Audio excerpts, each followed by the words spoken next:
తల మీద చెయ్యి వేసి బొట్టు పెట్టినా, తాళి బొట్టు మెడను కట్టి బొట్టు పెట్టినా, తల మీద చెయ్యి వేసి బొట్టు పెట్టినా, తాళి బొట్టు మెడను కట్టి బొట్టు పెట్టినా, సన్ని కళ్ళు తొక్కినా సప్త పదులు మెట్టినా, సన్ని కళ్ళు తొక్కినా సప్త పదులు మెట్టినా, మనసు మనసు కలపడమే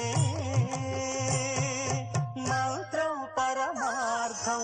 శ్రీరస్తు శుభమస్తు, శ్రీరస్తు శుభమస్తు.